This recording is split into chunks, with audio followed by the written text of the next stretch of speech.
បងប្អូនចេះតែឆ្ងល់នៅពេលដែលបងប្អូនឆុងកាហ្វេទៅហេតុអ្វីបានជាទឹកកាហ្វេហូរមកមិនសូវគ្រីមម៉ាល្អតោះថ្ងៃនេះខ្ញុំសូមចែកអំពី technique ខ្លះដើម្បីបងប្អូនឆុងកាហ្វេទៅមានគ្រីមម៉ាប្រសើរជាងមុនផងដែរសម្រាប់បងប្អូនដែលត្រូវការកាហ្វេក្របដែលទើបតែលីងថ្មីមិនថារសជាតិស្រាលរសជាតិមធ្យមឬក៏រសជាតិដិតធ្ងន់បងប្អូនអាចតាក់ទង Telegram នៅលើវីដេអូនេះបងប្អូនជាទូទៅនៅពេលដែលបងប្អូនមុនឆុងកាហ្វេបងប្អូនពិនិត្យគ្រាប់កាហ្វេរបស់បងប្អូនសិនតើឈ្ងុយអត់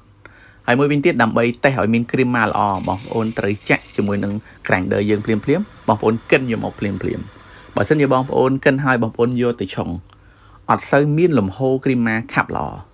បងប្អូនត្រូវមកសេរីឧបករណ៍កិនរបស់យើងឲ្យលួចរៀងម៉ត់ជាងមុនបន្តិចប៉ុន្តែសូមបញ្ជាក់បងប្អូនថាយើងលួចរៀងម៉ត់ជាងមុនបន្តិចហ្នឹងយើងយកទៅឆុងសាកសិនតោះឥឡូវយើងសាកឆុងដល់គ្នានៅពេលដែលយើងសេរីម៉ត់ជាងមុនបងប្អូនឃើញទេលំហូរទឹកកាហ្វេរៀង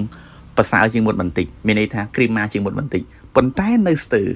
ឥឡូវយើងសេរីបន្ថែមទៀតយើងលួចសាច់កាហ្វេឲ្យម៉ត់ជាងមុនមួយកម្រិតទៀត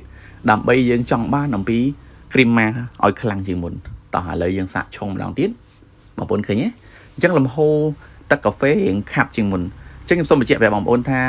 សាច់កាហ្វេកាលណារៀងម៉ត់ខ្លាំងលំហូរទឹកកាហ្វេក៏ខាប់ខ្លាំងតាមនឹងដែរប៉ុន្តែសូមបញ្ជាក់ប្រាប់បងប្អូនថាកុំម៉ត់ពេកកាលណាដែលម៉ត់ពេកអាចធ្វើឲ្យកាហ្វេឆ្ងៀមផងដែរអញ្ចឹងវិធីនេះគឺជួយបងប្អូនបានឆុងកាហ្វេទៅមានគ្រីមម៉ាល្អជាងមុនផងដែរបើមិនជាបងប្អូនគិតថាវីដេអូនេះមានប្រយោជន៍កុំភ្លេច share ទុកម្នាក់មួយផងណា